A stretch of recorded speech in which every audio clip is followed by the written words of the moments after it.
You were never the bride I chose. Alpha King Von Blackwood's words cut through the quiet chamber before the last wedding candle had burned out. Aloan Mercer stood beneath the silver crest of Frostvale, wearing an ivory gown made for another woman, and forced her trembling hands to remain still. Hours earlier, her cousin Rosalie had vanished on the way to the altar.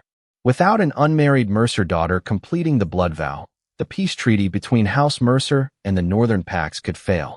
Aloan had stepped forward before anyone could ask.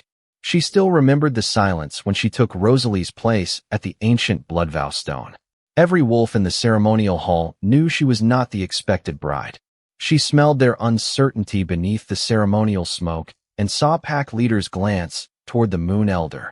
But no one stopped her. Old pack law required Mercer blood, willing consent, and a witnessed vow. Aloan had given all three. Witnessed beneath Moon Council tradition, the vow now bound both houses. When she placed her palm over Vaughn's, his scent reached her through the smoke. Winter pine, cold iron, and something she could not name. Her Omega wolf, quiet for years, lifted its head.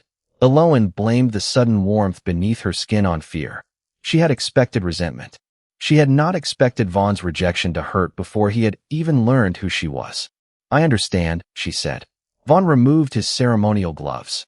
Tall and broad-shouldered, with dark hair and silver-gray eyes, he looked less like a husband than a king finishing an unwanted negotiation. Do you? That dress was prepared for Rosalie. This alliance was negotiated for Rosalie.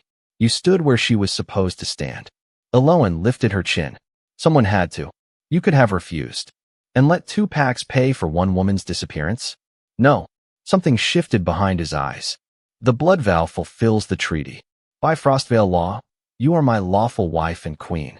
No wolf under my authority may challenge your protection or rank. For one foolish heartbeat, Aloan hoped there was more. But do not mistake a crown for affection. Then came the words that killed that hope. You are a substitute bride. She did not cry. Instead, she removed the silver veil from her hair and folded it over a chair. Then I will never ask you for anything you do not freely choose to give. Aloan turned toward the adjoining room. Aloan. She stopped. It was the first time he had spoken her name since the ceremony. Tomorrow the court will expect you beside me. Then I will be there, your majesty. She closed the door between them. Only then did her breath shake. The warmth from the altar returned, stronger now. His scent slipped beneath the door. Pine. Cold iron. Him. Her Omega wolf rose with sudden certainty. This was not fear. Not ritual magic. Not submission to an alpha. One word surfaced. Mate. Aloan backed away. On the other side, Vaughn braced a hand against the table. He had noticed her scent at the altar, but dismissed it beneath incense and hundreds of competing wolves. Now there was only Aloan, cedar soap, winter air, and something ancient his wolf recognized before reason could interfere. Mine. No, Vaughn whispered. Among the northern packs, true mate recognition was sacred, but it granted no ownership. Fate could recognize a mate. Choice still belonged to the person carrying the bond. Vaughn had always believed fate was a story for wolves afraid to choose for themselves. Yet his wolf had recognized the woman he had just rejected. He stared at the closed door. The woman wearing another bride's dress might not have been the bride his treaty chose. She might have been the one fate chose for him. By the third morning, Aloan understood that a palace did not need locked doors to make someone feel unwanted. Servants bowed when she passed, yet few met her eyes. Among the northern packs, rank had its own language. An alpha was met directly. A beta received a respectful incline of the head. An omega was expected to yield space. Aloan confused everyone. The silver blood vow mark at her wrist declared her queen of Frostvale under pack law, yet her scent still carried the softer signature of an omega. The palace obeyed her crown. Its wolves had not decided what to make of the woman wearing it. Everywhere she turned, she found traces of Rosalie. Dresses weighted in cedar wardrobes. Silver combs carried her cousin's initials.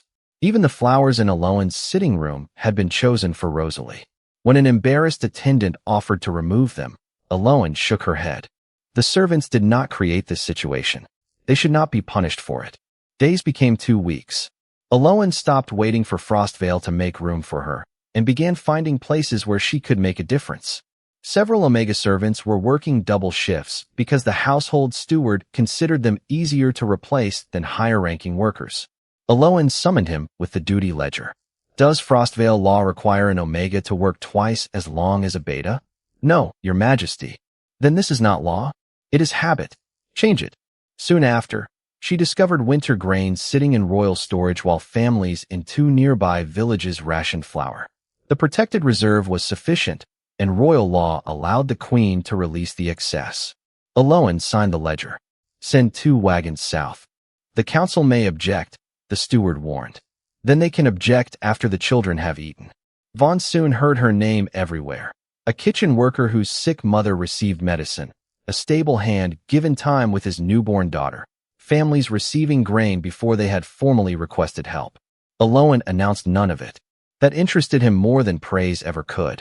The palace began changing around her. Omega's servants stopped flattening themselves against corridor walls. One morning, a kitchen maid left winter rosemary outside Aloan's door, an old Frostvale custom offered to someone considered safe beneath the same roof. Aloan held the small branch for a long moment. It was the first thing in her rooms, chosen specifically for her. Gideon Voss noticed the change too. Your temporary queen is becoming popular, he remarked after council. Vaughn looked at him. My wife is not temporary. A brief unease entered Gideon's scent. Of course, Your Majesty. 2 nights later, Aloan heard a frightened whimper near the servants' courtyard. A young wolf pup had hidden beneath a wooden bench. Instead of reaching for it, Aloan lowered herself onto the cold stone. All right, she murmured. I can wait. Snow gathered along her dress. Eventually, the pup crept forward, sniffed her fingers, and rested its head against her knee. Aloan wrapped her cloak around it. Exhaustion caught her, and she fell asleep against the wall. Vaughn found her after midnight, asleep in the snow with the pup protected beneath her cloak. The young wolf stirred at the Alpha King's scent, then settled again against Aloan. Frostvale pups were taught from their first shift to recognize their alpha as protection. Yet this one had chosen Aloan for safety. His pack was beginning to do the same. Vaughn crouched and placed his coat over her shoulders. His fingers brushed hers. Heat moved through the bond. Aloan's eyes opened, and she recognized him by scent before her thoughts fully cleared. Mate. She glanced at his coat around her shoulders. Why are you being kind to your substitute? Vaughn opened his mouth, but no answer came. Around them, Frostvale slept beneath the snow, its boundary fires burning along the distant walls. For the first time, the Alpha King understood that silence could feel very much like guilt. Then tell me what I am when no one is watching. Aloan's question followed Vaughn long after he left the courtyard. 2 weeks passed, and every answer he gave himself sounded like an excuse. He called the bond ritual magic. He called his wolf confused. He called his growing awareness of Aloan duty. None of those explanations survived when she entered a room. He noticed her footsteps before she appeared, her quiet laugh with the servants, the faint scent of cedar soap lingering after she passed his chair at council. More troubling, he noticed when she was absent. Frostvale noticed her too. Wolves who had once watched her cautiously now bowed without hesitation. The blood vow had given Aloan rank. Something quieter was giving her belonging. One evening, Frostvale hosted a formal dinner for the Northern Pack leaders. By old Pack custom, visiting alphas entering Blackwood territory surrendered the right to issue a dominance challenge beneath the king's roof. An insult to his queen, if unanswered, would suggest weakness in the ruling pair. Aloan entered wearing a dark green gown she had chosen herself. No borrowed jewelry. Nothing belonging to Rosalie. Halfway through dinner, Lord Harland Crest raised his glass. Frostvale adapts remarkably well. Even a borrowed bride can learn to wear a borrowed crown. The hall fell silent. Aloan calmly lowered her glass. Vaughn rose. An alpha warning sharpened his scent. Stand. Harland stiffened. Your Majesty? You entered my territory under guest protection, then insulted the Queen of Frostvale at my table. Stand and apologize. Harland obeyed. My queen, forgive me. Aloan met his eyes. Do not apologize because your king ordered you to. Learn why the words were beneath you. Harland lowered his gaze. Across the table, Gideon's expression tightened. Later, Aloan found Vaughn alone on the moonlit terrace. Boundary fires burned along the distant ridges, marking Frostvale's inner territory. Thank you, she said. You should never have needed my defense. But I did. She studied him. Was tonight only pack law? Was I something inside your territory that needed protecting? You are not territory. Then what am I? Vaughn fell silent. In public, I am your queen. When we are alone, am I still your substitute? She turned away. Vaughn caught her hand, then immediately loosened his fingers, leaving her free to withdraw. She did not. Warmth passed between them. Your wolf knows, she whispered. My wolf is not my king. No, Eloin said. You are. The truth struck harder than accusation. Mate recognition could call two wolves toward each other, but it could not replace consent. Choice still belonged to them. I do not know what this is, Vaughn admitted. Then stop pretending you do. That night beneath the blood moon, they talked until Frost Vale grew quiet. No vows. No declarations. Only truths. In the weeks that followed, distance slowly disappeared by mutual choice. They shared meals without duty and evenings without ceremony. Vaughn began seeking Eloin because he wanted her near. She began believing she might finally be more than a replacement. Then, near dawn, 3 royal bells sounded across Frostvale. A messenger arrived breathless, snow melting across his shoulders. Your Majesty, my queen. Vaughn caught the shock in the man's scent before he spoke. Lady Rosalie Mercer has been found alive. Eloin's hand slipped from Vaughn's. She crossed into Frostvale territory before dawn. The messenger swallowed. She is already on her way to the palace. She is asking for her place back. Gideon Voss delivered the words before Rosalie had even reached Frostvale's gates. Eloin stood beside Vaughn in the council chamber, the warmth that had grown between them suddenly fragile. She has no place to reclaim, Vaughn said. Gideon lifted a brow. The treaty named Lady Rosalie Mercer as the intended bride. The blood vow named Eloin as my wife. Vaughn's voice hardened. Those are not the same thing. The chamber doors opened. Rosalie entered wearing a plain traveling cloak, pale and thinner than Eloin remembered. Beneath the scents of snow and road dust clung traces of smoke, damp stone, and fear. Eloin crossed the room first. Rosalie. Her cousin embraced her. I am sorry, she whispered. I did not run. What happened? My carriage was intercepted before the ceremony. They moved me between several houses, so I could not send word. I escaped 5 days ago. Vaughn immediately ordered the royal guard to investigate every place she remembered. Gideon nodded. Of course. But her return creates a legal question concerning the original agreement. No, Vaughn faced him. Under Frostvale law, a witnessed blood vow cannot be displaced by an intended match that was never completed.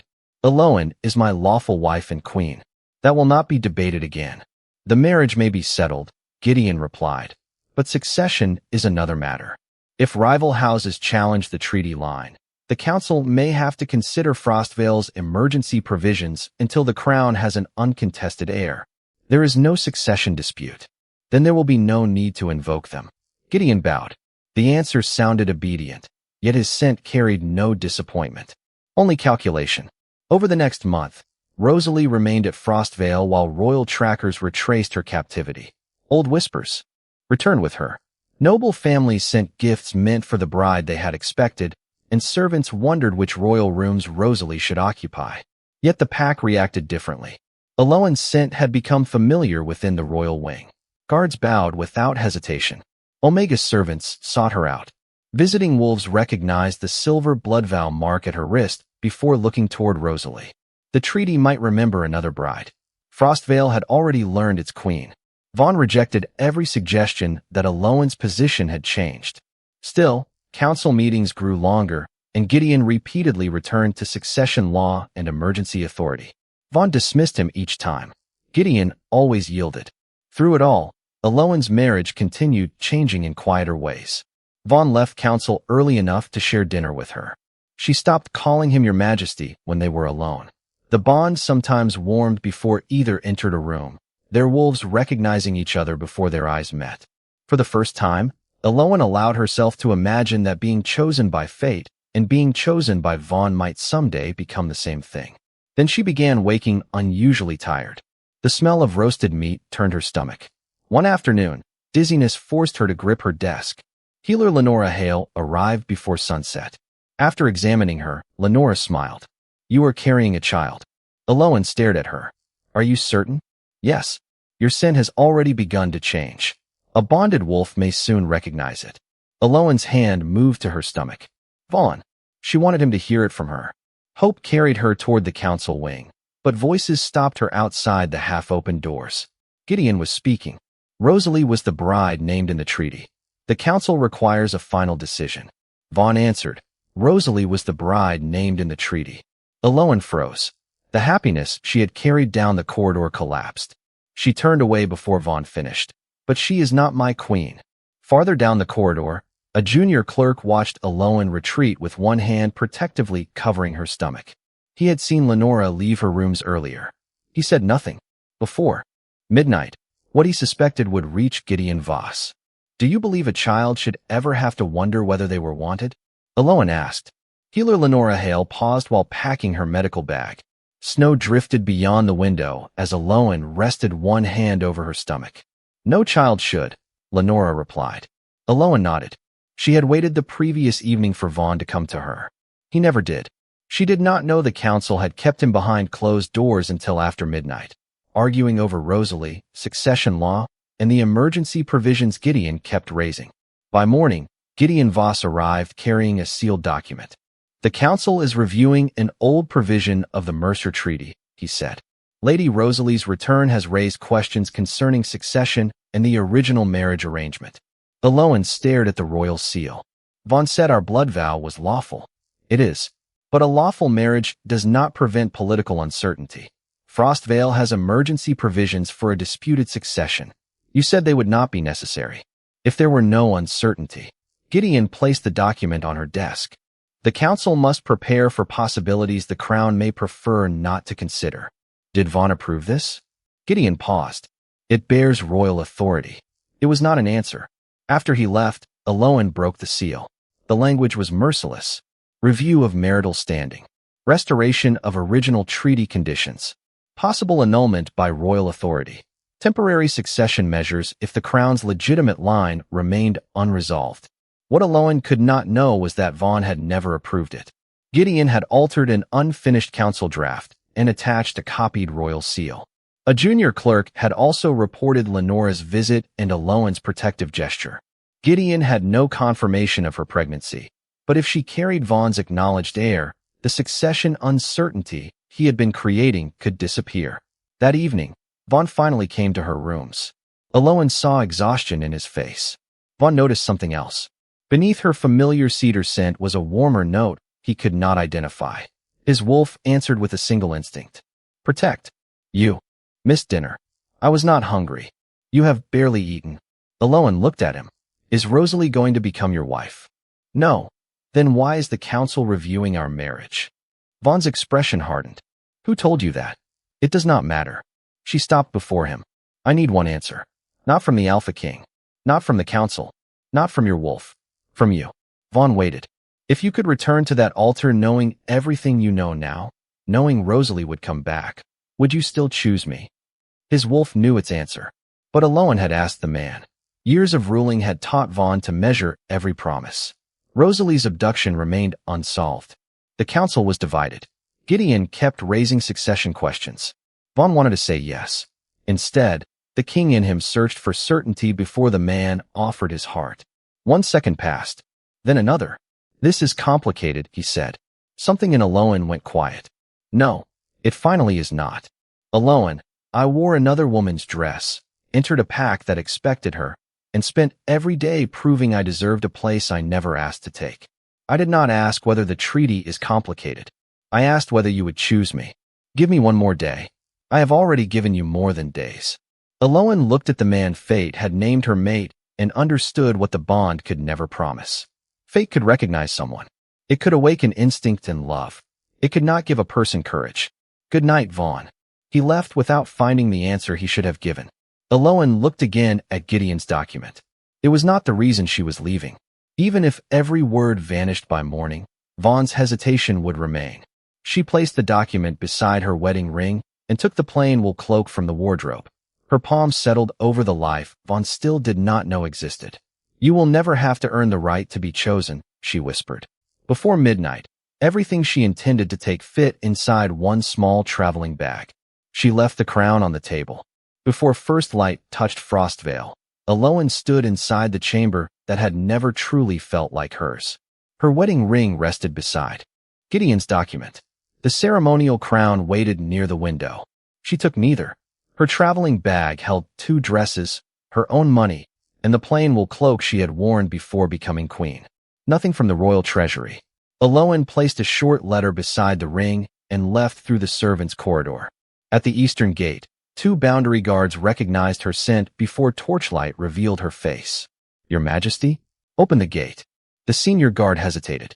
"Does the king know you are leaving?" "Has your alpha ordered my confinement?" "No, Your Majesty." "Then pack law gives you no right to hold a bloodsworn queen inside Frostvale against her will." The guard clearly disliked the choice, but territorial authority had limits.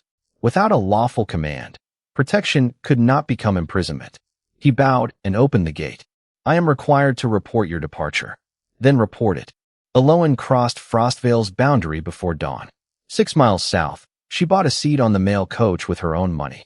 By sunrise, Frostvale was disappearing behind her. Hours later, Vaughn woke with emptiness pressing against his chest. "Mate. Gone." He reached instinctively through the bond. Aloan was alive, but distance gave him no road or direction. The mate bond was not a tracking spell. Vaughn entered her chamber and saw the crown, the ring, then the letter. "You needed a bride. I needed to believe being chosen could become the same thing as being loved. I was wrong. Our child deserves to enter this world knowing they were wanted from the beginning. I will make certain they do." Vaughn stopped at 2 words. "Our child." The strange protective instinct he had felt around her changing scent suddenly made sense. He summoned Lenora Hale. "Is Aloan carrying my child?" "Yes." "Why did she not tell me?" Lenora held his gaze. "Perhaps she wanted to know whether you would choose her before you knew she carried your heir." Vaughn looked at the abandoned ring. "I would have chosen her." But did she know that? A knock sounded. Rosalie stood outside with Gideon several steps behind her. Gideon's gaze moved immediately toward the document on the table. Vaughn noticed. He lifted it. "I never approved this language." "The council prepared several possibilities," Gideon replied. "This claims royal authority may annul my blood vow. I authorized no such declaration." Rosalie stepped forward. "And I never asked for Aloan's place." Vaughn turned to a guard. "Seal Gideon's council records. Drafts, ledgers, correspondence, clerk reports. Everything." For the first time, fear cut through Gideon's carefully controlled scent. Then the eastern commander arrived. Aloan had left freely through his gate and taken the southern road. Vaughn's wolf demanded pursuit. Every territorial instinct urged him to send riders after her. He almost gave the order. Then he remembered her question. "Not from the Alpha King. Not from your wolf. From you." "No soldiers pursue her," Vaughn said. "No checkpoint stops her. No patrol crosses another pack's territory searching for her. She left Frostvale by choice." His wolf fought him. Vaughn let it. Power was not permission. He closed his hand around Aloan's ring. "I will find her myself." This time, he would cross every boundary by its laws, not his authority. And if Aloan told him to leave, the Alpha King finally understood that loving her meant he would have to listen. "I did not come for the heir." Vaughn's voice reached Aloan beneath the wooden awning of a healer's cottage nearly 80 miles south of Frostvale. 5 days had passed since she left. Vaughn had sent no royal riders and ordered no checkpoint to reveal her movements. The mate bond told him only that she was alive. It gave him no direction. Instead, he followed the Eastern Gate report to the first town, found her name in the public passenger ledger, then traveled the same southern road she had taken. At each pack boundary, he announced himself to patrols rather than crossing as though an Alpha King owned every territory. Town by town, coach stop by coach stop, he followed the trail to this quiet village. Here, nobody bowed to Aloan.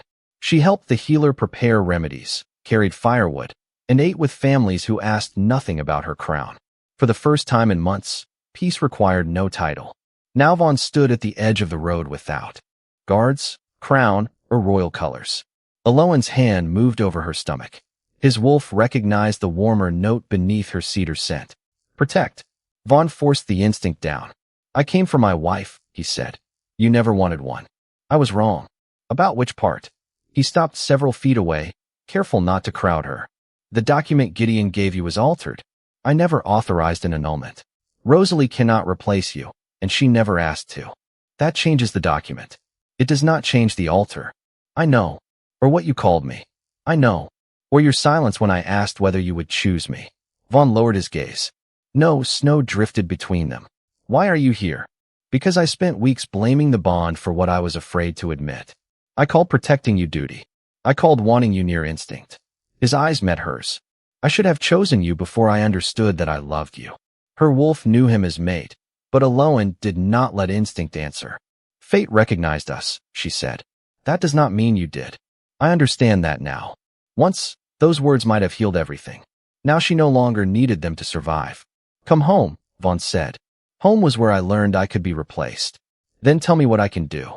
Respect what I choose next. He did not argue. I believe you love me, Aloan said. But you learned how to choose me too late. Vaughn accepted the words without defending himself. Then he removed a packet from his coat and held it out without approaching. Investigators traced payments from Gideon's office to men connected with the houses where Rosalie was held. The clerk who watched Lenora's visits confessed. Gideon suspected you carried the royal heir. Why would my child matter? An acknowledged heir would end the succession uncertainty Gideon was creating. The royal tribunal has opened proceedings. Your testimony matters. Vaughn paused. I am asking you to return for justice. Not for me. And if I refuse, then I return without you. No hesitation this time. I will not use the crown, the bond, or our child to take your choice away. Aloan looked north. Recognition was not forgiveness, and love was not. Ownership. I will return for the truth. Vaughn nodded. Thank you. I am not returning as your wife. Pain crossed his face, but he stepped aside, leaving the road open. I understand. Aloan walked toward the waiting carriage.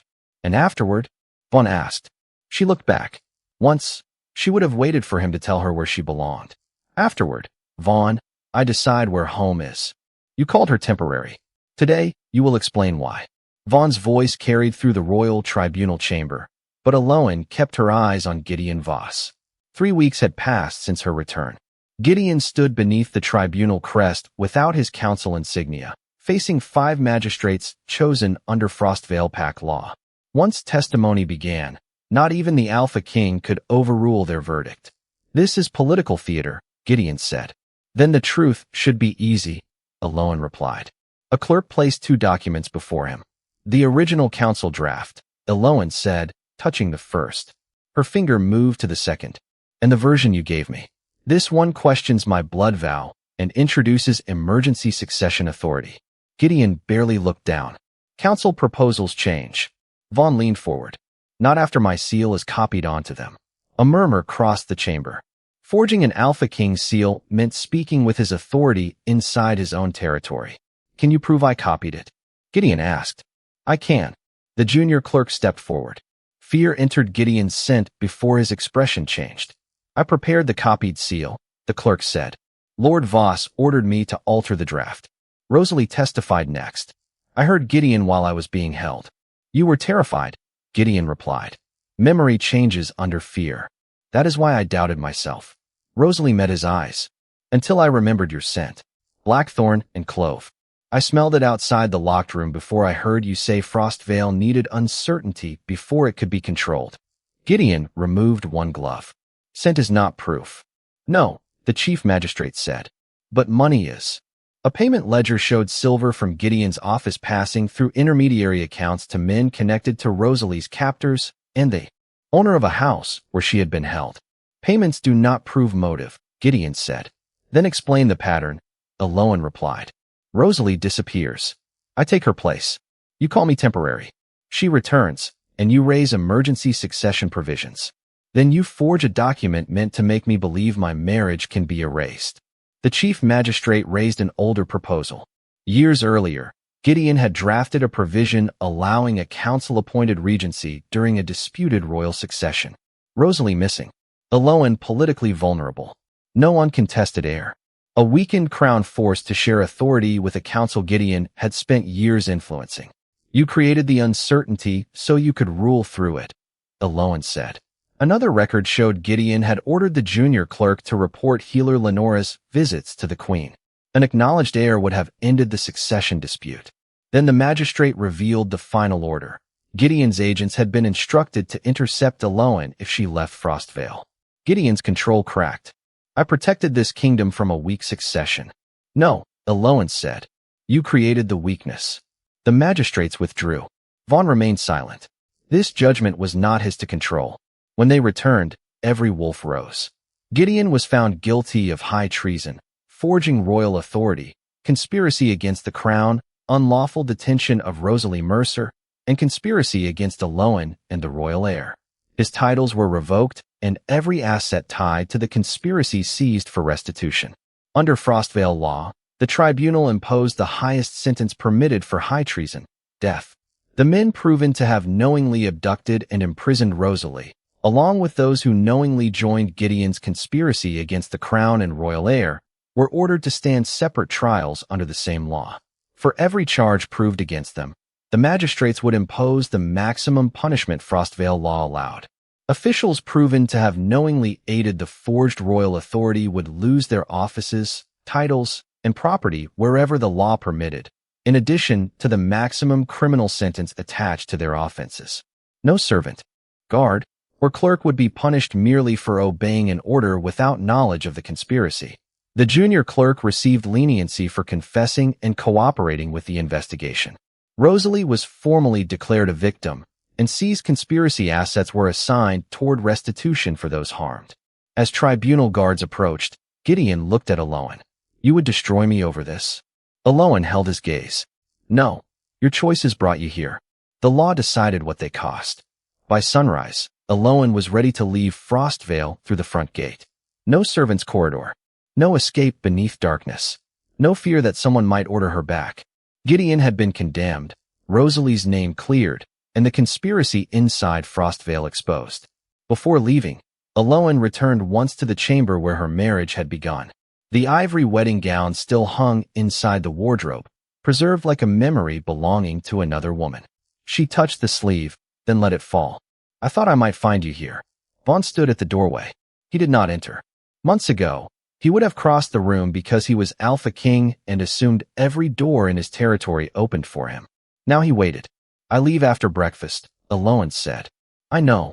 His gaze moved toward the gown. The succession decree for our child was witnessed last night. Under Moon Council tradition? The same tradition that witnessed our blood vow. When our child comes of age, the throne will be theirs to accept or refuse. Neither crown nor council can compel them to rule. Aloan studied him. Once, Vaughn had believed duty could decide a life before the person living it had a voice. Now his first promise to their child was choice. Thank you. They deserve that. Vaughn looked at her. So did you. The familiar scent of winter pine and cold iron reached her. Her Omega wolf recognized him at once. Mate. The bond remained, but recognition no longer felt like a command. If you stayed, Vaughn said, I would spend every day making certain you never doubted your place again. I would still choose you. Vaughn. He stopped. Aloan stepped closer, but left enough distance to make the boundary clear. That man would have been enough for the girl who married you. But she does not exist anymore. He lowered his eyes. Do you hate me? No. I forgive you. Hope touched his face. But forgiveness is not an invitation back into my life. This time, Vaughn did not argue. He did not mention the mate bond, their child, the treaty, or the crown. He simply accepted her answer. Will you let me know our child? You are their father. I will never take that bond from either of you. At dawn, Frostvale's gates opened. Vaughn stood on the palace steps as Aloan crossed beyond the inner territory. His alpha instinct urged him toward her. He remained where he was. No command followed her down the road. Aloan glanced back once, answered his final nod, and entered the southbound carriage. Nearly 8 months later, spring covered the southern valley in green. The healer's cottage had grown into a refuge for rejected Omegas, widowed mothers, and packless families. Aloan insisted on one rule. Anyone entering peacefully would be treated with dignity. Here, an Omega did not have to become a queen before her voice mattered. Her son arrived on a quiet spring morning. She named him Rowan Mercer Blackwood. 3 weeks later, Vaughn came alone. At the southern pack boundary, he announced himself to the patrol and waited for permission to cross. At Aloan's garden gate, he waited again until she invited him through. She placed Rowan in his arms. Vaughn inhaled sharply. Beneath the newborn warmth was a faint scent of both parents, yet entirely new. For once, his wolf offered no claim. No demand. Only recognition. Pup. Rowan's tiny fingers curled around his. Tears brightened Vaughn's eyes. Is he happy? Eloan looked toward the garden, where children laughed beneath the afternoon sun. He is free. Vaughn understood she meant more than their son. He returned Rowan carefully and did not ask Eloan to come back. He had finally learned what neither instinct nor power could teach him. Love could recognize, protect, and remain, but it could never claim what was not freely given. The crown remained miles away in Frostvale. Eloan stood beneath an open sky with her child in her arms, no longer a substitute, no longer waiting for anyone to choose her, and finally free to choose herself. Thanks for watching. Share your thoughts, like, share, subscribe, enable notifications, and join us for more unforgettable alpha romance stories ahead.